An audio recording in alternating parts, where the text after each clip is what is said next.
Hello दोस्तों, स्वागत है जी लर्न पे। चलिए, जो कल पढ़े थे उसका रिवीजन करते हैं। तो बताइएगा कि अंतर्राज्यीय परिषद किस अनुच्छेद में है? अनुच्छेद 263। 263। बिल्कुल सही है। अब बताइए, नीति आयोग मतलब इसका गठन कब किया गया था? नीति आयोग का 1 जनवरी 2015 में पहला नीति आयोग के अध्यक्ष नरेंद्र मोदी। अच्छा। उपाध्यक्ष थे राजीव कुमार, अरविंद पनघड़िया और सीईओ थे अमिताभ घोष। अमिताभ कांत, शुरू से अमिताभ कांत है। हाँ, तो वो अमिताभ। अच्छा, आप बताइए कि जो अंतर्राज्यीय परिषद की स्थापना कब किया गया था? 1953 में।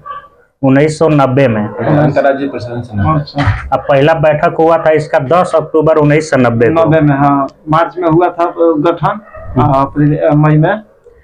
अब बताइए कि अंतर्राज्यीय परिषद जो है इसका वर्ष में कितना बार बैठक होता है? 4 बार। 3 बार। 3 बार होता है। परिषद जो अंतर्राज्यीय परिषद है इसका मतलब मिनिमम कितना सदस्य रहना चाहिए कि मतलब बैठक को संचालित किया जा सके? 10। बिल्कुल सही, गुड्डू जी सब याद कर लिया है। अब आप बताइए कि पहला जो वित्त आयोग था उसके अध्यक्ष कौन थे? सुकुमार सिंह। कैसे नहीं होगी? केसी नियोग। सुकुमार सिंह तो निर्वाचन चुनाव आयुक्त। हाँ, निर्वाचन चुनाव आयुक्त केसी नहीं होगी। ठीक है। और बताइए कि वित्त आयोग किस अनुच्छेद में है? 280। वित्त आयोग। हाँ। वित्त आयोग 280 सही है, सही। 280। अब बताइए कि 281 में क्या है? 281 में आपको होगा वितरण है क्या कुछ? राज्य और केंद्र के वितरण। राष्ट्रपति संसद के पटल पे वित्त को रखवाएंगे। 15वां जो एनके सिंह वित्त आयोग का अध्यक्ष है, एनके सिंह का कार्यकाल कितना है? 21 से 26। 21 से 26। 17 में इसका चुनाव हुआ था। अब आप बताइए कि लोक सेवा आयोग जो है इसका मतलब गठन कब किया गया था? लोक सेवा आयोग का 1926 में किया गया था। भारत 1919 के अधिनियम 1924 में। 1924 के अधिनियम से 1924 में गठन हुआ, 1926 में इसको लागू किया गया। 1924 में विधि आयोग सिफारिश किया और 1926 में इसका स्थापना किया गया। वर्तमान में लोक सेवा आयोग में कितने सदस्य हैं? 10 है। 10 है। लोक सेवा के जो आयोग के जो अध्यक्ष हैं उनका कार्यकाल बताइए। 6 वर्ष 65 साल। 6 वर्ष या 65 वर्ष। राज्य लोक सेवा आयोग को जो अध्यक्ष है या सदस्य उनकी नियुक्ति कौन करता है? राज्यपाल। राज्यपाल लोक सेवा आयोग के जो अध्यक्ष या सदस्य है उसको हटा सकता है कि नहीं? नहीं हटाएगा, राष्ट्रपति हटा सकता। राष्ट्रपति, अगर राष्ट्रपति हटाएगा तो कौन सा अनुच्छेद के तहत हटाएगा? 317। अब आप बताइए कि जो नीति आयोग बना था उसके पदेन सदस्य कौन कौन थे? निर्मला सीतारमण, अमित शाह, राजनाथ सिंह, एक और थे नरेंद्र मोदी। ना वो तो सदस्य थोड़े, तो अध्यक्ष है। एगो कौन है? एगो छूट रहा है, नरेंद्र सिंह तोमर, कृषि मंत्री है। चलिए अब देखते हैं। अब बताइए कि नीति आयोग का जो हिंदी नाम क्या है? राष्ट्रीय भारत परिवर्तन संस्थान। और नीति आयोग का full form? National institute for transforming India. अब प्रथम योजना आयोग के उपाध्यक्ष कौन थे? क्या नाम? 1991 है प्रथम योजना 1950। वही तो हुआ है। जवाहरलाल नेहरू उसका अध्यक्ष थे। इसका उपाध्यक्ष थे वल्लभ भाई पटेल, गुलजारी लाल नंदा थे।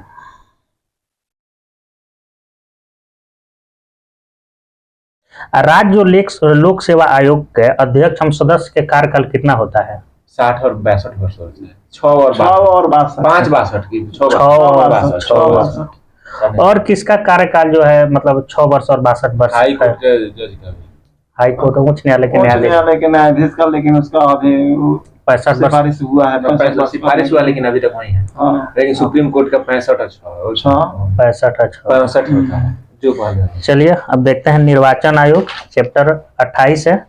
देखिएगा, भारत के भाग 15 के अनुच्छेद 324 से 329 में निर्वाचन से संबंधित उपबंध दिया गया है। भारतीय निर्वाचन आयोग की स्थापना 25 जनवरी 1950 को हुआ था। और जो योजना आयोग था इसका स्थापना कब हुआ था? 1950 में हुआ था, 15 मार्च 1950। मार्च। निर्वाचन आयोग एक अस्थायी संवैधानिक निकाय है। निर्वाचन आयोग का गठन मुख्य निर्वाचन आयुक्त एवं अन्य निर्वाचन आयुक्तों से किया जाता है, जिसकी नियुक्ति राष्ट्रपति के द्वारा की जाती है। मुख्य चुनाव आयुक्त का कार्यकाल 6 वर्ष या 65 वर्ष की आयु जो भी पहले हो तब तक होगा। अन्य चुनाव आयुक्तों का कार्यकाल 6 वर्ष या 62 वर्ष की आयु जो पहले हो तब तक रहता है। मुख्य चुनाव आयुक्त और अन्य चुनाव आयुक्तों को सर्वोच्च न्यायालय के न्यायाधीशों के बराबर वेतन एवं भत्ते प्राप्त है। तो सर्वोच्च न्यायालय के जो न्यायाधीश है उसका वेतन कितना है? 3.5 लाख। सर्वोच्च न्यायालय का है। सर्वोच्च न्यायालय का जो न्यायाधीश है 3.5 लाख। हाँ, 2.5 लाख। 2.5 लाख। और मुख्य न्यायाधीश है उसका 2,80,000। 80,000। हाँ। और राज्यपाल का कितना है? राज्यपाल का 3 लाख। राज्यपाल का राज्यपाल से कम मिलता है मुख्य न्यायाधीश। हाँ, मुख्य न्यायाधीश। हाँ। और वही आ जाइएगा, उच्च न्यायालय के न्यायाधीश का वेतन कितना है? 2.5 लाख। 2,25,000। 2,25,000। और उच्च न्यायालय का जो मुख्य न्यायाधीश होता है उसका 50,000। 2,50,000। 2,50,000। पहले चुनाव आयोग एक सदस्यीय आयोग था, परंतु अक्टूबर 1993 में 3 सदस्यीय आयोग बना दिया गया। निर्वाचन आयोग के मुख्य कार्य, निर्वाचन आयोग के कौन कौन से मुख्य कार्य हैं? तो चुनाव क्षेत्रों का परिसीमन, तब चुनाव क्षेत्र जो है उसको निर्धारित करेगा। मतदाता सूची को तैयार करवाना, विभिन्न राजनीतिक दलों को मान्यता प्रदान करना, राजनीतिक दलों को आरक्षित चुनाव चिन्ह प्रदान करना, चुनाव करवाना, राजनीतिक दलों के लिए आचार संहिता तैयार करना। आचार संहिता आ गया तो बताइए कि चुनाव जब होगा उसके कितना देर पहले आचार संहिता लागू किया जाता है? 48 घंटा पहले। वाह गुरुजी, सब याद कर लिए हैं। निर्वाचन आयोग की स्वतंत्रता के लिए समय पूछेगा तो चुनाव शुरू होने से पहले कि चुनाव खत्म होने के 48 घंटा पहले, खत्म होने का 28 घंटा पहले तक, खत्म होने के 48 घंटा पहले। निर्वाचन आयोग की स्वतंत्रता के लिए संवैधानिक प्रावधान। निर्वाचन आयोग एक संवैधानिक संस्था है, अर्थात इसका निर्माण संविधान में किया है। मुख्य चुनाव आयुक्त एवं अन्य चुनाव आयुक्तों की नियुक्ति राष्ट्रपति करते हैं। मुख्य चुनाव आयुक्त को महाभियोग जैसी प्रक्रिया से हटाया जा सकता है। और बताइए कि महाभियोग के प्रक्रिया से और किसको हटाया जा सकता है? राष्ट्रपति को। कौन सा अनुच्छेद है? 61 में। हाँ, अनुच्छेद 61। मुख्य चुनाव आयुक्त का दर्जा सर्वोच्च न्यायालय के मुख्य न्यायाधीश के समान ही है। नियुक्ति के पश्चात मुख्य चुनाव आयुक्त एवं अन्य चुनाव आयुक्तों की सेवा शर्तों में कोई अलंकारी परिवर्तन नहीं किया जा सकता है। मुख्य चुनाव आयुक्त एवं अन्य चुनाव आयुक्तों का वेतन भारत के संचित निधि में से दिया जाता है। अब भारत का जो राष्ट्रपति है उसका वेतन कहाँ से दिया जाता है? संचित निधि में। और किसका वेतन दिया जाता है? लोकसभा आयोग का। लोकसभा का अध्यक्ष का संचित, वो उसका नहीं। संचित निधि से ही सबका वेतन सबको मिलता है, आकस्मिक निधि से नहीं मिलता। आकस्मिक निधि मतलब वो राष्ट्रपति अलग चीज, अकाल के लिए रखा है, तो उसी तरह से सबको संचित निधि से ही चलता है। आगे देखते हैं इलेक्ट्रॉनिक वोटिंग मशीन, जिसको हम लोग ईवीएम। निधि कितने? 166 है संचित। 167 आकस्मिक निधि। इलेक्ट्रॉनिक वोटिंग मशीन ईवीएम 266 है कि 266 है कि 266 है? 266 में तो ये सब राज्य वाला आ जाएगा, तो इधर कहाँ से आएगा? 166 होगा, हमको तो ऐसे याद नहीं है अभी। Electronic voting machine EVM. Kerala के पारूर विधानसभा के 50 बूथ पर इलेक्ट्रॉनिक वोटिंग मशीन ईवीएम का प्रयोग पहली बार 1982 ईस्वी में किया गया। नवंबर 1998 में मध्य प्रदेश के 5, राजस्थान के 5 एवं दिल्ली के 6 विधानसभाओं में चुनाव में बड़े पैमाने पर ईवीएम का प्रयोग किया गया। ईवीएम का प्रयोग करके 1999 में पूरा चुनाव करवाने वाला प्रथम राज्य गोवा है। ईवीएम का प्रयोग करके पहली बार 2004 में संपूर्ण आम चुनाव करवाया गया और 2009 में आम चुनाव सभी विधानसभाओं के चुनाव में ईवीएम का प्रयोग होने लगा। ईवीएम का विश्वसनीयता कायम करने के लिए वीवीपीएटी यानी voter verifiable paper audit troll machine की मदद ली जा रही है। वीवीपीएटी व्यवस्था के तहत वोट डालने के तुरंत बाद कागज की पर्ची बनती है। इस पर जिस उम्मीदवार को वोट दिया है उसका नाम एवं चुनाव चिन्ह छपा होता है। सबसे पहले इसका इस्तेमाल नागालैंड के चुनाव में 2013 में हुआ था। भारत में इलेक्ट्रॉनिक्स लिमिटेड और इलेक्ट्रॉनिक्स कॉर्पोरेशन इंडिया लिमिटेड ने वीवीपीएटी मशीन को 2013 में बनाई। राष्ट्रीय दल का दर्जा हासिल करने के लिए आवश्यक शर्त है। राष्ट्रीय दल का दर्जा मतलब कौन कौन सा शर्त है? तो लोकसभा, आम चुनाव अथवा राज्य विधानसभा चुनाव में किन्हीं 4 अथवा अधिक राज्यों में कुल डाले गए वैध मतों का 6% प्राप्त करना जरूरी होगा। इसके अलावा इसे किसी एक राज्य अथवा राज्यों से विधानसभा की कम से कम 4 सीटें जीतनी होगी अथवा लोकसभा में 2% सीटें हो। ये कम से कम 3 विभिन्न राज्यों में हासिल किया गया। अभी कितना है, मतलब राजनीतिक दल कितना है? राष्ट्रीय राजनीतिक दल 7 गो है। और नया कौन आया है? ये बहुजन है, कौन है? नेशनल पीपुल्स नया है पीए संगमा वाला का, कॉन्वेंट संगमा का। पीपुल्स कोई पार्टी है? People's, national people's party. हाँ एनपीपी है।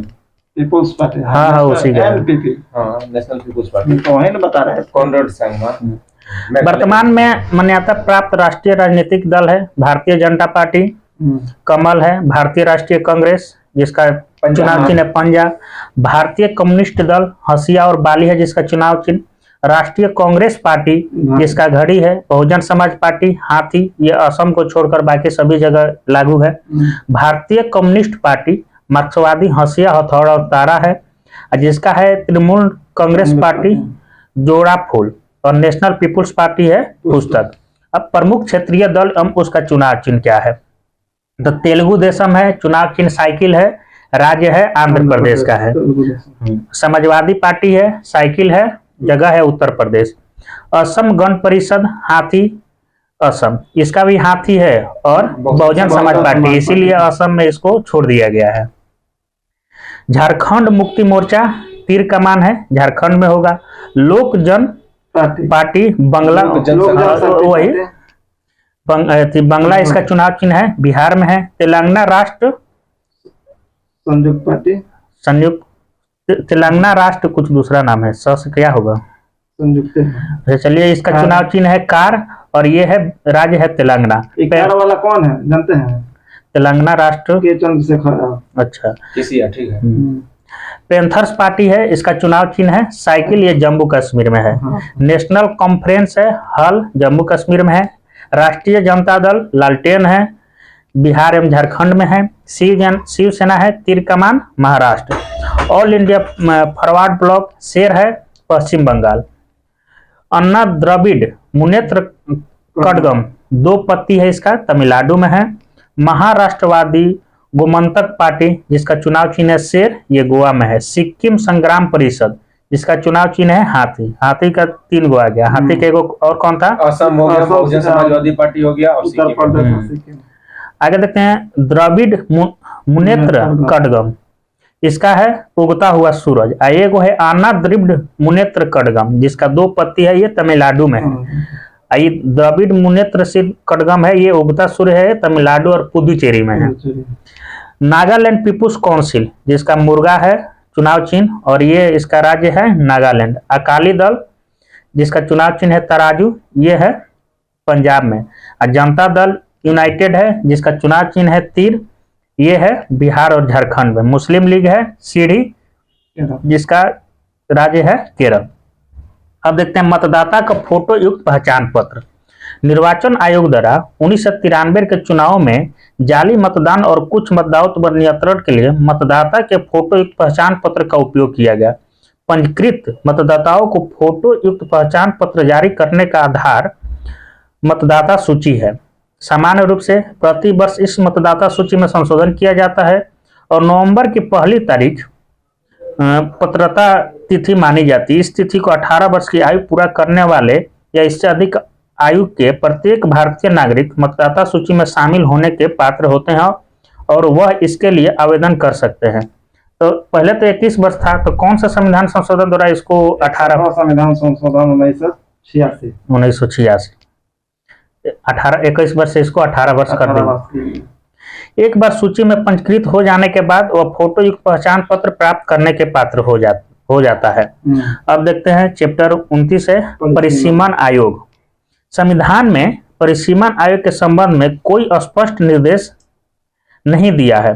अनुच्छेद 82 में प्रत्येक जनगणना की समाप्ति पर लोकसभा एवं राज्य के निर्वाचन क्षेत्रों के विभाजन एवं पुनः संयोजन का कार्य संसद द्वारा विहित अधिकारी द्वारा किए जाने का प्रावधान है। 42वें संविधान संशोधन अधिनियम द्वारा संविधान के अनुच्छेद 82 में संशोधन कर परिसीमन पर वर्ष 2000 ईस्वी तक के लिए रोक लगा दी गई थी।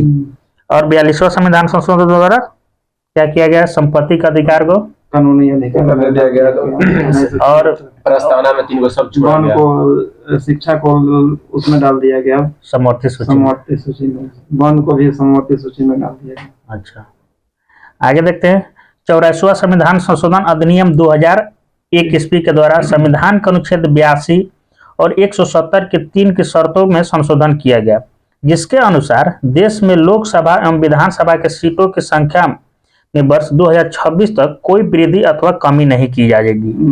कितना अभी लोकसभा में सीट है? अभी लोग 545 है। अच्छा, अधिकतम कितना हो सकता है? 552 हो सकता है। ओ, तो 2 गो तो अब तो राष्ट्रपति उसका अब तो निर्वाचित होकर आइए जा रहा है, तो इसी से नहीं मनोनयन नहीं करेगा। एंग्लो इंडिया को। अच्छा, कौन सा अनुच्छेद में है? आपको अनुच्छेद हो जाएगा 71 है का 331 331 और 330 में क्या है? 330 में वो अनुसूचित जनजाति को, अनुसूचित जाति को मनोनीत आरक्षित है सीट। अच्छा, और 332 में? वो 332 में आपको 12 को राज्यपाल विधानसभा में एक आंग्ल इंडियन को मनोनीत डालेंगे। परिसीमन आयोग 2002 का गठन 12 जुलाई 2002 को न्यायमूर्ति कुलदीप सिंह की अध्यक्षता में किया गया। इस आयोग की सिफारिशों को केंद्रीय मंत्रिमंडल ने 10 जनवरी 2008 को मंजूरी प्रदान की। नए परिसीमन से लोकसभा में आरक्षित सीटों की संख्या बढ़ जाएगी। नया परिसीमन 2001 की जनगणना के आधार पर किया गया है। परिसीमन आयोग में देश के मुख्य निर्वाचन आयुक्त सहित सभी राज्य का केंद्र शासित प्रदेशों के निर्वाचन आयुक्त इस आयोग के सदस्य हैं। परिसीमन आयोग का प्रमुख कार्य हाल ही की जनगणना के आधार पर विभिन्न विधानसभाओं एवं लोकसभा के निर्वाचन क्षेत्रों की सीमा का पुनः सीमांकन करना होता है। परिसीमन आयोग के आदेशों को किसी न्यायालय में चुनौती नहीं दी जा सकती है। अब अगला है परिसीमन आयोग के आदेशों को लोकसभा एवं संबंधित राज्य विधानसभाओं में रखा जाता है, किंतु लोकसभा एवं राज्य विधानसभा परिसीमन आयोग के आदेशों में कोई सुधार या संशोधन नहीं कर सकती। परिसीमन आयोग के द्वारा प्रत्येक राज्य को प्रदत्त प्रतिनिधित्व में कोई बदलाव नहीं किया जाता है, किंतु जनगणना के आधार पर अनुसूचित जनजाति से संबंधित सीटों में परिवर्तन कर दिया जाता है।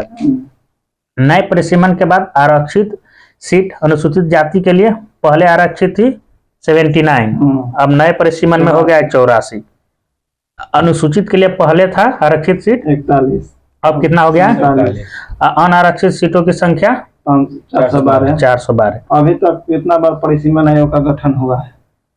अभी तक तो एक ही बार हुआ है परिसीमन आयोग। परिसीमन आयोग का अभी तक गठन 4 बार हुआ है। अच्छा, उसमें दिया, इसमें नहीं दिया। परिसीमन आयोग 1952 पहले का परिसीमन आयोग के अध्यक्ष उस समय के थे सरदार वल्लभ भाई पटेल। दूसरा का परिसीमन आयोग 1962 में, तीसरा का हो गया 1973 में, चौथा हो गया 2002 में। अब आगे देखते हैं वैसे राज्य जिनका परिसीमन आयोग 2002 के द्वारा परिसीमन नहीं हो सका। कौन कौन से राज्य हैं? असम है, मणिपुर है, अरुणाचल प्रदेश है, नागालैंड एवं झारखंड है। पूर्वोत्तर के चारों राज्यों में स्थानीय विरोध एवं अदालतों में स्थगन आदेश के कारण परिसीमन नहीं हो सका, जबकि झारखंड में सरकारी नीति के विपरीत आरक्षित सीटें कम होने के कारण यह परिसीमन पूरा नहीं हो सका।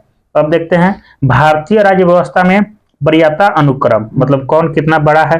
तो इसमें सबसे बड़ा पदाधिकारी कौन होता है? राष्ट्रपति। उसके बाद होता है उपराष्ट्रपति, तब होता है प्रधानमंत्री। उसके बाद कौन होता है? उसके बाद कौन होता है? भूतपूर्व राष्ट्रपति। उसके बाद कौन होता है? उप प्रधानमंत्री। उप प्रधानमंत्री बाद में संशोधन करके बीच में उप प्रधानमंत्री घुसा दिया है 15 के क में। उसके बाद कौन सा हुआ? भारत का मुख्य न्यायाधीश तथा मतलब भारत का मुख्य न्यायाधीश और लोकसभा अध्यक्ष का दोनों का समान मतलब अधिकार है। कई 4 को दे देगा, पूछेगा एक क्रम से सजाइए तो। अच्छा, और 7वां पे आता है केंद्रीय कैबिनेट मंत्री, राज्य मुख्यमंत्री, अपने राज्य योजना आयोग के उपाध्यक्ष, पूर्व प्रधानमंत्री तथा संसद के विपक्ष का नेता। मतलब कैबिनेट मंत्री, उसका मुख्यमंत्री, विपक्ष का नेता लोकसभा में, मतलब सब एक बराबर है। कैबिनेट मंत्री जो है मतलब राज्य के मुख्यमंत्री, और योजना आयोग के जो उपाध्यक्ष है, और पूर्व प्रधानमंत्री, और संसद में विपक्ष के नेता, सब एक बराबर है, सबका पावर एक है। अब इसमें फिर संशोधन किया गया, 7 का क जोड़ा गया। भारत रत्न सम्मान के धारक, ये भी मतलब बराबर है। 8वां में है राजदूत, 9वां में है उच्चतम न्यायालय के न्यायाधीश, और 9 के क में है मुख्य निर्वाचन आयुक्त तथा भारत का नियंत्रक महालेखा परीक्षक। 10 में आएगा राज्यसभा का उपसभापति, लोकसभा का उपाध्यक्ष, योजना आयोग के सदस्य तथा केंद्र में राज्य मंत्री। भारत रत्न एकमात्र ऐसा पुरस्कार है जिसे वरीयता अनुक्रम में स्थान दिया गया है। ये भी संशोधन करके दिया गया है, 7 के क में इसको रखा गया। आगे देखते हैं, मुख्य चुनाव आयुक्त श्री शेषन के आग्रह पर सरकार ने मुख्य चुनाव आयुक्त को 9 क की स्थिति प्रदान की, यानी उच्चतम न्यायालय के न्यायाधीशों के समक्ष दर्ज है। यह संशोधन अगस्त 93 में किया गया। अब देखते हैं राज्य भाषा, जो अनुच्छेद 343 से 351 है। संविधान के भाग कितना में है? 17 में। अनुच्छेद 343 के अनुसार संघ की राजभाषा हिंदी और लिपि देवनागरी होगी।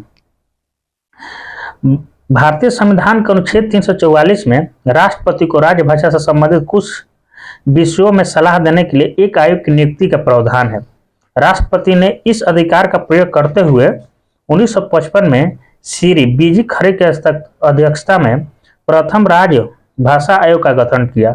इस आयोग ने 1956 में अपना प्रतिवेदन दिया।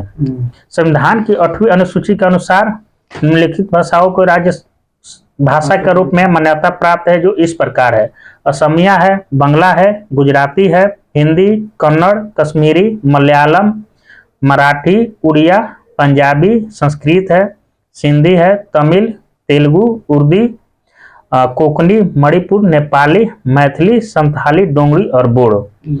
अब आप बताइए कि तो पढ़ लिए हैं, तो 21वां संविधान संशोधन द्वारा 1967 में सिंधी को जोड़ा गया। सिंधी को जोड़ा गया। अब बताइए मैथिली, संथाली, डोंगरी और बोडो को किस संविधान संशोधन द्वारा जोड़ा? संशोधन 2003 में हुआ था। 2003। और नमक, मणिपुर, कोकड़ी और नेपाली को नमक को जोड़ा गया था। फिर 71वां संविधान संशोधन 1992। राज्य की भाषा, संविधान के अनुच्छेद 345 का अधीन प्रत्येक राज्य के विधानमंडल को अधिकार दिया गया है कि वह विधि द्वारा राज्य के राजकीय प्रयोजनाओं में सब या किसी के प्रयोग के लिए उस राज्य में प्रयुक्त होने वाली भाषाओं में से किसी एक या अनेक को या हिंदी को अंगीकार कर सकता है, परंतु जब तक राज्य का विधानमंडल विधि द्वारा अन्यथा उपबंध न करे तब तक राज्य के भीतर उन शासकीय प्रयोजनों के लिए अंग्रेजी भाषा का प्रयोग किया जाता रहेगा, जिसके लिए उसका इस संविधान के प्रारंभ से ठीक पहले प्रयोग किया जा रहा था। इस उपबंध के अंतर्गत अधिकांश राज्यों के मुख्य क्षेत्रीय भाषा को भारतीय राजभाषा के रूप में अंगीकार किया गया। अभी मतलब सांस्कृतिक भाषा कितना है? 7 गो। 6 गो। पहल का कौन है? पहल का तो हमको लगता है कि मलयालम है कि तमिल है। तमिल है, जो 2004 में। और सबसे न्यूनतम मतलब नया वाला कौन है? नया वाला ही है उड़िया। उड़िया इधर तो जोड़ा गया है 2014 में। अब बताइए आंध्र प्रदेश का भाषा क्या है? तेलुगु है। केरल का मलयालम है। और असम का असमिया। पश्चिम बंगाल तो बंगाली हो गया। उड़ीसा का उड़िया हो गया। गुजरात का गुजराती। इसके अतिरिक्त हिंदी, गोवा ने कोकड़ी, इसके अतिरिक्त मराठी व गुजराती, जम्मू कश्मीर ने उर्दू, मेघालय, असम और अरुणाचल प्रदेश और नागालैंड ने अंग्रेजी। 3 गो है अंग्रेजी वाला, मेघालय, अरुणाचल प्रदेश और असम नहीं है।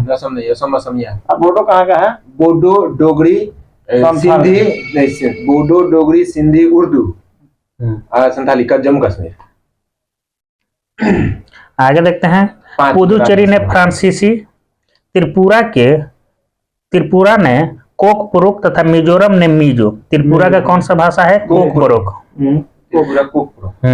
अंग्रेजी वाला 3 गो अक्सर पूछता है कि इसमें से कौन मतलब अंग्रेजी भाषा में मतलब अपना एथी करता है? नागालैंड, अरुणाचल प्रदेश और मिजोरम। और उर्दू में करेगा जम्मू कश्मीर।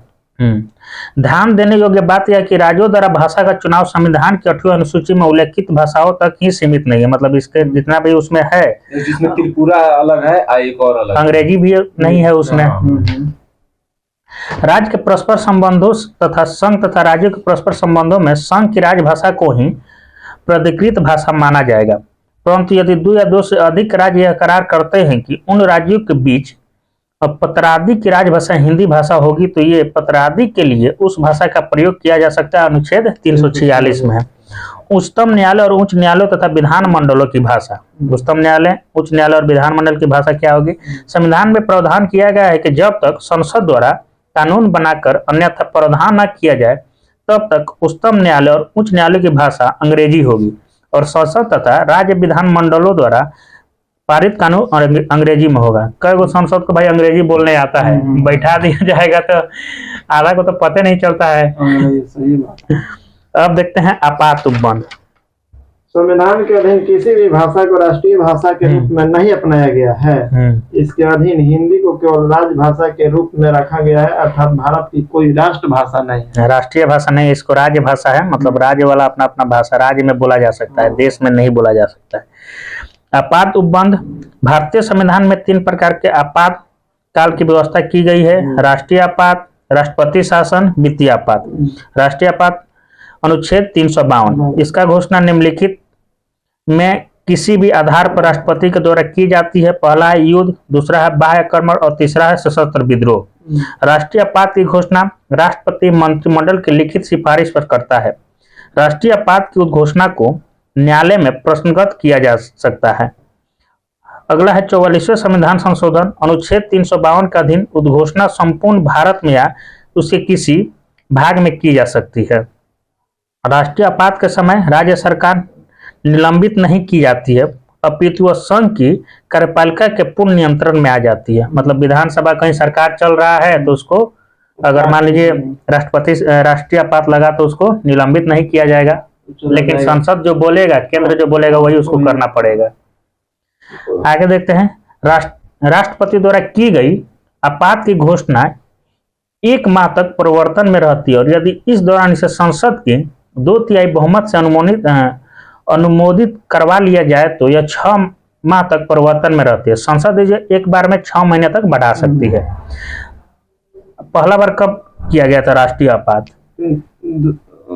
1975 में। अच्छा, यही है। बार बार मोदी जी ना बोलते हैं कि 1975 में बिना मतलब के हाँ, और उसी समय कार्यकाल जो बढ़ाया गया था पहला बार 1975 मतलब 1976 में बढ़ाया गया था 1 साल के लिए। पहला बार 1 साल करके 3 बार बढ़ाया गया था 3 साल के लिए लोकसभा का। जब लोकसभा यदि आपात की उद्घोषणा तब की जाती है जब लोकसभा का विघटन हो गया हो या लोकसभा का विघटन 1 मास के अंतर्गत आपात उद्घोषणा का अनुमोदन किए बिना हो जाता है, तो आपात उद्घोषणा लोकसभा की प्रथम बैठक की तारीख से 30 दिन के अंदर अनुमोदित होना चाहिए अथवा 30 दिन के बाद यह प्रवर्तन में नहीं रहेगा। अगर मान लीजिए सांसद इसको पारित नहीं करता है तो 30 दिन के बाद अपने से खत्म हो जाएगा।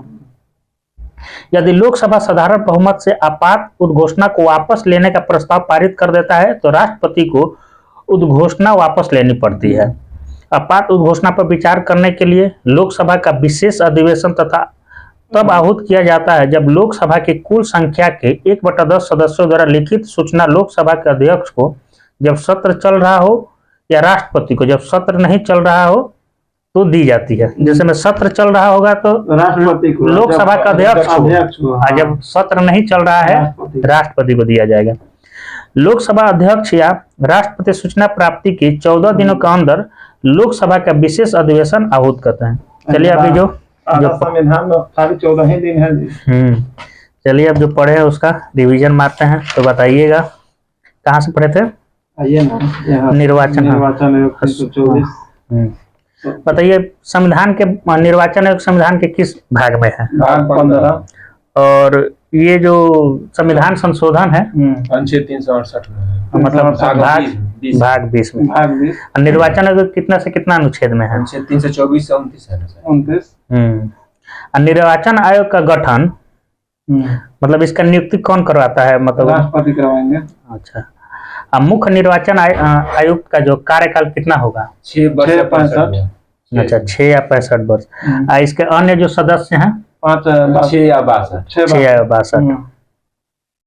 अब मुख्य चुनाव आयुक्त और इसका मतलब वेतन कितना है? 2,50,000। 2,50,000। जब मूल संविधान बना था तो उस समय निर्वाचन आयोग का सदस्य कितना एक थे? सदस्य था। एक सदस्य ही था और 3 सदस्य ही हो गया। कब इसमें मतलब 93 में किया गया था 3 सदस्य। अच्छा, निर्वाचन आयोग का मुख्य कार्य बताइए। परिसीमन करेगा और चुनाव का नियंत्रण करेगा। यह सब चुनाव कराएगा, मतदाता सूची तैयार करेगा। वही होगा। चलिए आगे देखते हैं। इलेक्ट्रॉनिक वोटिंग मशीन जो है पहली बार इसका प्रयोग कब किया गया था? केरल में किया गया था। आपको 1993 में 1982 में किया गया था। हाँ। संपूर्ण आम चुनाव कब किया गया था ईवीएम से? नागालैंड में। हाँ, 2004 में किया गया था। हाँ, संपूर्ण आम चुनाव संपूर्ण कराया गया था गोवा में। नहीं, संपूर्ण आम चुनाव ठीक है, संपूर्ण 2004 में कराया गया। 2013 है कि 4 है। 2009 में सभी मतलब आम चुनाव एवं सभी विधानसभाओं के चुनाव का प्रयोग किया गया था यहाँ नागालैंड में। वीवीपैट का प्रयोग किया गया। 1900 मतलब मध्य प्रदेश में 5 जो सीट है उस पे करवाया गया था। नवंबर 1998 में करवाया गया था। 6 पर करवाया गया था। दिल्ली में 6 पर और राजस्थान में 5 पे करवाया था। मतलब गोवा में जब ईवीएम द्वारा पूरा चुनाव कब करवाया गया था? 1999 में। 1999 में गोवा में हुआ था। राजनीतिक दल का दर्जा कब दिया जाएगा? मैंने लोकसभा में 3% वोट 4%। 3%। 4 सीट जितना है 4 या 4 से अधिक राज्यों में। हाँ, विधानसभा में मतलब 6%। विधानसभा में 6%। लोकसभा में 2% सीट जीतना चाहिए। कम से कम मतलब 3 विभिन्न राज्यों में हासिल करें। उसके बाद इसके अलावा है कि यह राज्य अथवा राज्यों में विधानसभा में कम से कम 4 सीट जीते। हाँ, 4 सीट। कितना राज्य में? एक राज्य में नहीं, 4 राज्य में। 4 से अधिक राज्य में। हाँ, लोकसभा आम चुनाव अथवा राज्य विधानमंडल में किन्हीं 4 या अधिक राज्यों में कुछ कुल डाले गए मतों का 6% इसको प्राप्त होना चाहिए। अभी कितना है राष्ट्रीय मतलब प्राप्त? 8 गलती हो गया। 8 हुआ। हाँ, 8 हो गया है। नेशनल पीपुल्स पार्टी जुड़ गया है। कांग्रेस पार्टी था। ये भी राष्ट्रीय पार्टी है। बहुत पहले से। बहुत पहले से नहीं होता है, राज्य के हिसाब से होना चाहिए। इसका सरकार कहाँ का? अरे तो भाई मायावती थी ना, उसी समय से ही वो हटता बढ़ता है, लेकिन फिर भी उसको वोट मिला है ना। एक बार बढ़ मतलब आ गया तो उसको मतलब हटेगा तो उसको नहीं मिलेगा तब। तो उसका लिमिट रहता है कितना दिन में फिर आपको लाना होगा, कुछ लिमिट होगा। बताइए कि राष्ट्रीय कांग्रेस पार्टी मतलब राष्ट्रीय कांग्रेस पार्टी, राष्ट्रवादी कांग्रेस पार्टी, घड़ी छाप ये मतलब क्षेत्रीय दल है कि राष्ट्रीय पार्टी है। अच्छा, तृणमूल कांग्रेस पार्टी का 2 फूल क्षेत्रीय पार्टी है। तृणमूल कांग्रेस राष्ट्रीय पार्टी। हाँ, ये भी वोट जीतती है मायावती। तृणमूल कांग्रेस इसका नहीं ना, मायावती थोड़ा बहुजन समाजवादी पार्टी हाथी मायावती है। थी ममता बनर्जी। हाँ, तृणमूल कांग्रेस। अब भारतीय कम्युनिस्ट दल का इसका चुनाव चिन्ह क्या है? फौरा है का हसिया और बाली। अब बताइए शिवसेना का कमान 3 है। तीर कमान। अच्छा, द्रविड़ मुनेत्र कड़गम इसका कहाँ का है मतलब? द्रविड़ तो आपको तमिलनाडु में होना चाहिए। हाँ, तमिलनाडु और पुदुचेरी। अब बताइए चुनाव चिन्ह क्या है? 2 पत्ती कहाँ का है? आना द्रविड़ का है। 2 पत्ती। हाँ, वो आना लगाएगा तो 2 पत्ती हो जाएगा। दोनों का सेम है। ये किसका है? ये उगता सूर्य है। अब पैंथर्स पार्टी बताइए। पैंथर्स पार्टी कहाँ? राज्य बताइए। हाँ, राज्य हो गया केरल। ना रुकिए ना, सिक्किम, जम्मू कश्मीर जम्मू कश्मीर पैंथर्स और साइकिल। हाँ चुनाव चिन्ह साइकिल, सही बात है। अब तो झारखंड मुक्ति मोर्चा, इसका चुनाव चिन्ह बताइए। इसका तो क्या फिलहाल में था जी, इसका है का ही तीर कमान। तीर कमान इसका ही है। हाँ, और किसका? जदयू और झारखंड मुक्ति मोर्चा। शिवसेना का तीर कमान है। महाराष्ट्र शिवसेना, जदयू और झारखंड मुक्ति मोर्चा। जदयू का उसमें वो तीर रहेगा, जदयू का खाली तीर है, खाली तीर है। तो अलग अलग तीर कमान मतलब उसे याद आएगा तीर। अच्छा, अब मुस्लिम लीग का? मुस्लिम लीग और मुस्लिम का उसका कुछ था। राज्य बताइए। राज्य तो इसका केरल होगा। और चुनाव चिन्ह है सीढ़ी ऊपर चढ़ेगा। मुस्लिम ज्यादा सीढ़ी रखता है। ऑल इंडिया फॉरवर्ड ब्लॉक और इंडिया पश्चिम बंगाल में होगा। और चुनाव चिन्ह? चुनाव चिन्ह इसका शेर। और फॉरवर्ड ब्लॉक कौन इसका स्थापना किए थे? सुभाष चंद्र बोस। कब किए थे? 1938 के 39 में, जब कांग्रेस छोड़े थे तो। कांग्रेस छोड़े नहीं थे सर, कांग्रेस के अंतर्गत ही फॉरवर्ड ब्लॉक का स्थापना किए थे, उसमें छोड़े नहीं थे, उसी के अंदर में रह के ऐसे देता है कहीं। ऐसा देता है, लेकिन जब उसका चुनाव हुआ ना, सीताराम मैया को ये हरा दिए तो उससे दुखी हो गए थे महात्मा गांधी। तो बोले कि हम आपको राष्ट्रपिता मानते हैं, आप हम ही से दुखी हो जाते हैं। वो बोले कि जो आप बोलिएगा उसी के अनुसार हम काम करेंगे, लेकिन बोले कि नहीं, पता भी सीताराम मैया की हार नहीं है। पार्टी हार मतलब छोड़ दिए थे, लेकिन पार्टी छोड़े नहीं थे, पार्टी में ही थे, लेकिन फॉरवर्ड ब्लॉक का स्थापना किए थे और उसको गठन किए फॉरवर्ड ब्लॉक का। पहली बार जो मतदाता का फोटो युक्त पहचान पत्र अरे भाई पहले क्वेश्चन तो पूरी।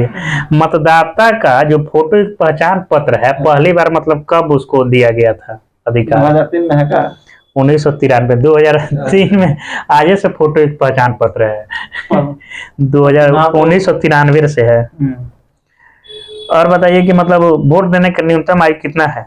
18 वर्ष। आयु कब मतलब इसका सीमा रखा गया है कि किस महीना में मतलब नापा जाएगा एज मापने के लिए? 1 नवंबर है का? नवंबर में मापा जाएगा।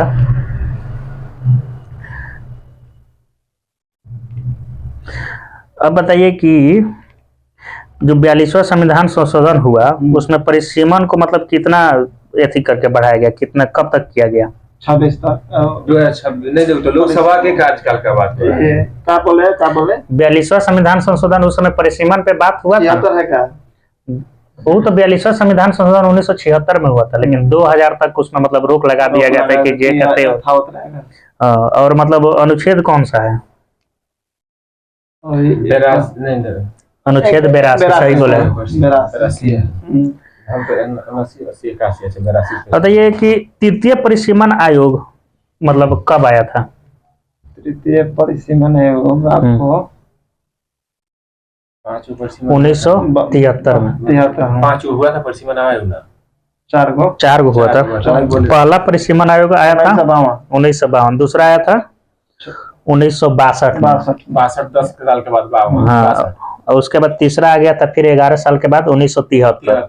और उसके बाद डायरेक्ट आया 2002 में।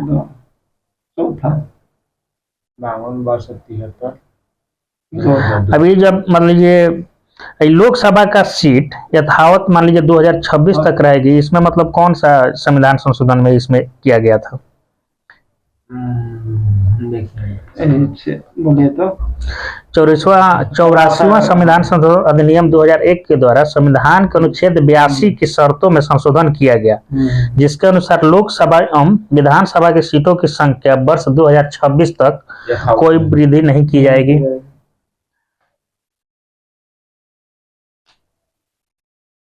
परिसीमन आयोग जो 2002 है, जिसका मतलब गठन किया गया था 12 जुलाई 2002 को, उसके मतलब अध्यक्षता कौन किए थे? अब ये तो बताए। नहीं, उसे न्यायमूर्ति कोई और। हाँ, कुलदीप सिंह थे। केंद्रीय मंत्रिमंडल द्वारा इसको 10 जनवरी 2008 को मंजूरी दिया गया था।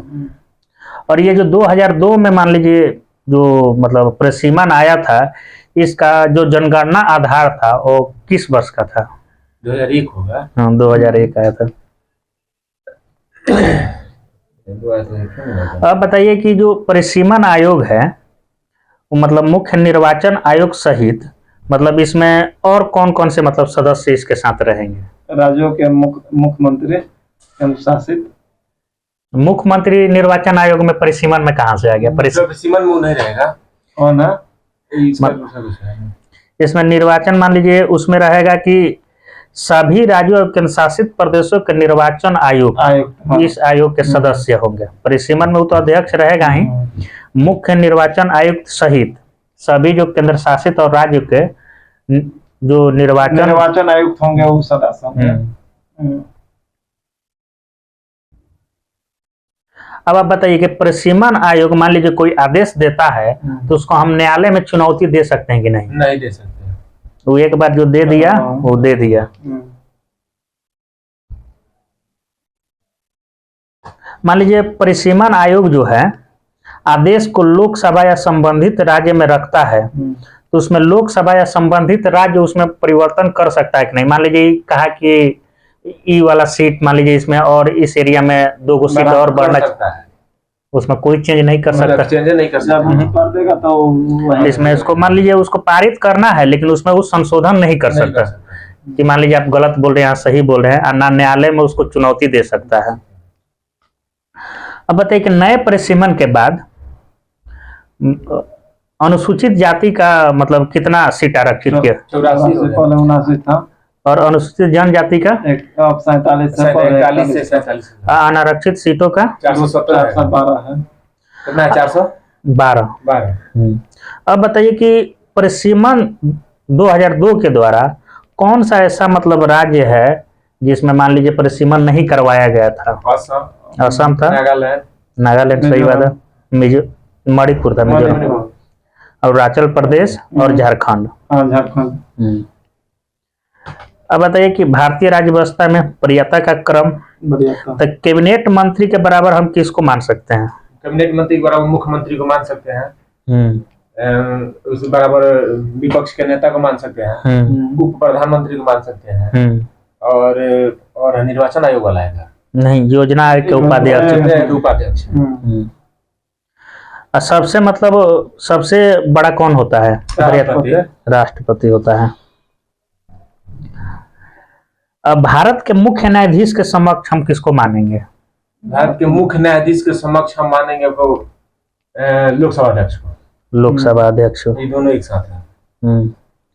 और एकमात्र पुरस्कार है जिसको मान लीजिए वरीयता क्रम में रखा गया है, भारत रत्न। किस संविधान संशोधन द्वारा, नहीं मतलब कौन ये आग्रह किया था कि जो उच्चतम न्यायालय के न्यायाधीश है उसमें मतलब उसके समक्ष रखा जाएगा मुख्य चुनाव आयुक्त के? मुख्य चुनाव आयुक्त श्री शेषन आग्रह सरकार पे मुख्य चुनाव आयुक्त को 9 की क की स्थिति प्रदान की गई है, यानी उच्चतम न्यायालय के न्यायाधीश के समक्ष दर्जा। यह कौन सा संविधान संशोधन था? संविधान संशोधन 93। संविधान का जो राजभाषा है वो कौन सा अनुच्छेद, कौन से भाग में है?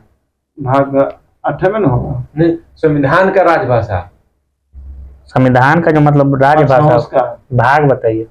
भाग 15 है, भाग 17 में। 15 में तो राज्य कौन से भाग में है?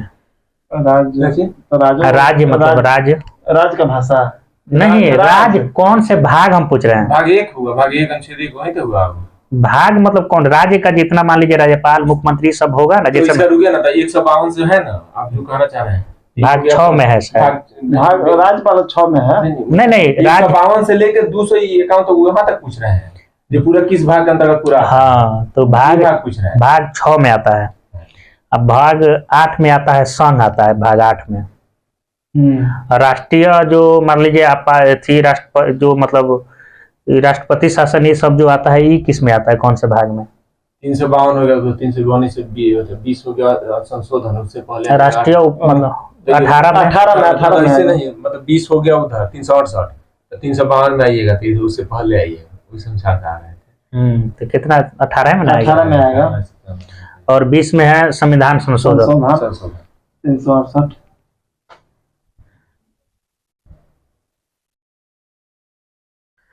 भारतीय संविधान का जो राष्ट्रपति होते हैं, राजभाषा से संबंधित कुछ विषय पर मतलब सलाह मान लीजिए या नियुक्ति का प्रावधान करते हैं, किस अनुच्छेद में है?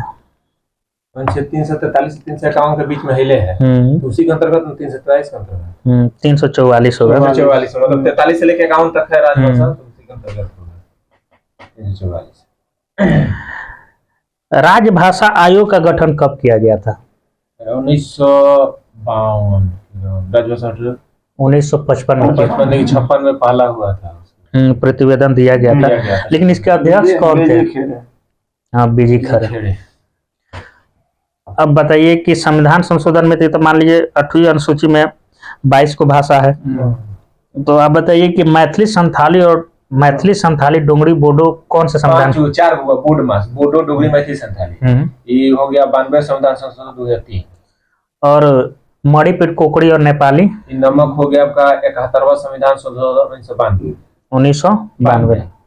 और 21वां संविधान संशोधन 1967 में सिंधी, 21वां 1967 सिंधी, 71वां 1992 नमक, और 92 संविधान संशोधन 2003 बोर्ड मास।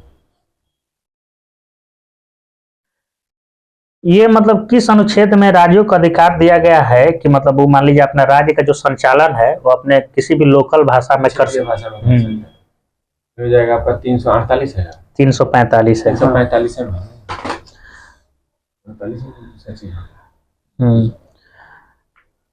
अब भारतीय मतलब संविधान में कितने प्रकार का आपात उपबंध है? 3 प्रकार का। कौन कौन सा है? राष्ट्रीय आपात, द्वितीय आपात, राष्ट्रपति शासन। अब बताइए कि मतलब राष्ट्रीय आपात जो है इसमें मतलब क्या क्या रहने पर राष्ट्रीय आपात को लगाया जा सकता है? हाँ, वाह्य आक्रमण, सशस्त्र विद्रोह, क्या क्या? युद्ध, बाह्य आक्रमण, आंतरिक वही सशस्त्र विद्रोह। मतलब ये किस संविधान संशोधन द्वारा किया गया था कि पूरे भारत में या किसी एक मतलब क्षेत्र में राष्ट्रपति शासन मतलब राष्ट्रीय आपात लगाया जा सकता है? पहले ये नियम नहीं था, लेकिन इसको मतलब संविधान संशोधन द्वारा किया गया, मतलब लग गया तो लग गया पूरे भारत में। अब मतलब संविधान संशोधन द्वारा इसको जोड़ा गया है कि आप किसी एक क्षेत्र में भी लगा सकते हैं या पूरा मतलब देश में लगा सकते हैं। कौन संशोधन है? 44वां संविधान संशोधन 1978। और 44वां संविधान संशोधन द्वारा क्या किया गया था? बहुत कुछ मतलब मेन संपत्ति का अधिकार को हटाया गया था। संपत्ति का अधिकार को इसको कहाँ रखा? 300 के क में रखा गया है। 300 के क में रखा गया। इसके जी से हटाया गया है। जी को 7वां से, ठीक। 76 में क्या हुआ था? 1942वां संविधान संशोधन 76 में समता, अखंडता और बंधु 3 सब जुड़ा गया। और भी बहुत सारा चीज मतलब उसमें जो भी मतलब शिक्षा, वन, इस सब को समवर्ती सूची में भी लाया गया। अब आप बताइए कि जब आपात मान लीजिए लगाना होगा तो लोकसभा का कुल सदस्य का लिखित सूचना मतलब कितना देना पड़ेगा? 1/10। अगर मान लीजिए ये सत्र नहीं चल रहा है तो किसको ये सूचना देगा? राष्ट्रपति को देगा। कितना दिन के अंदर मान लीजिए सूचना लोकसभा जो है 14 दिन मतलब वो अधिवेशन आहूत करने के लिए वो बोलेगा कि 14 दिन के अंदर मतलब अधिवेशन बोले नहीं चल रहा है तो ऑटोमेटिक खत्म हो जाएगा, पता ही खत्म हो जाएगा। मतलब जम्मू कश्मीर का क्षेत्रीय भाषा मतलब उसमें कौन से क्षेत्रीय भाषा में उसका मीटिंग होता है विधानसभा का? उर्दू है ना। अब त्रिपुरा वहाँ की राजभाषा है उर्दू, हिंदी, बोडो, डोगरी, संथाली है। संथाली तो इधर का बोडो, डोगरी, उर्दू, हिंदी, डोगरी आपको यहाँ का है। ठीक है, 5 वहाँ भाषा है। डोगरी कहाँ का है? उसी का है। बोडो भी है, डोगरी भी है, उर्दू, हिंदी और मान लीजिए 2 राज्यों का परस्पर संबंध मान लीजिए करके इसका विधानसभा मान लीजिए बोलता है किस अनुच्छेद में है कि मतलब हम लोग अपना जो है हिंदी में करेंगे या क्षेत्रीय भाषा में करेंगे? 346 में कहा गया है कि राज्यों के बीच पत्राधिक की राजभाषा हिंदी होगी, तो ऐसे पत्राधिक के लिए उस भाषा का प्रयोग किया जा सकता है, अनुच्छेद 346 में है। अब बताइए कि उच्चतम न्यायालय, उच्च न्यायालय का मतलब भाषा क्या होगी? इंग्लिश होगी। इंग्लिश होगी। जब तक कि संसद के नाम पर संशोधन कर दिया है संसद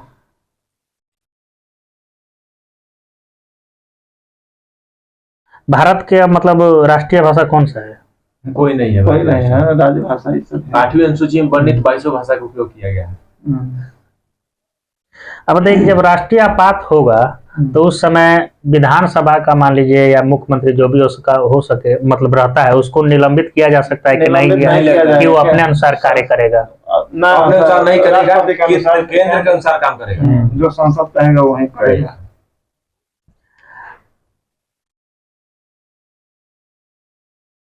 मान लीजिए कि आपात का उद्घोषणा उस समय किया गया है जब लोकसभा का विघटन हो गया है, तब उस समय मतलब लोकसभा का मान लीजिए बैठक होगा तो कितने दिन के अंदर उसको अनुमोदन मतलब करना जरूरी होता है? 30 दिन के अंदर, नहीं तो स्वतः खत्म हो जाएगा, अथवा 30 दिन के बाद वो प्रवर्तन में नहीं सहेगा। मान लीजिए कि लोकसभा का कौन सा मतलब किस तरह से जो आपात लगाया गया है उसको वापस लिया जा सकता है? ये तो क्वेश्चन पूछता है, क्या है ये? तो संसद द्वारा विधेयक पारित कर दिए। नहीं, विधेयक पारित नहीं करके लोकसभा साधारण बहुमत से, मान लीजिए अगर बोलता है साधारण बहुमत मतलब पूरा का एक आधा के एक ज्यादा की मतलब इसको वापस ले लिया जाए, तो जो आपात लगा हुआ है उसको मत कैंसिल कर दिया जाएगा, वापस ले लिया जाएगा। चलिए आज के लिए इतना ही, फिर कल पढ़ेंगे हम लोग आपात की घोषणा के प्रभाव आगे।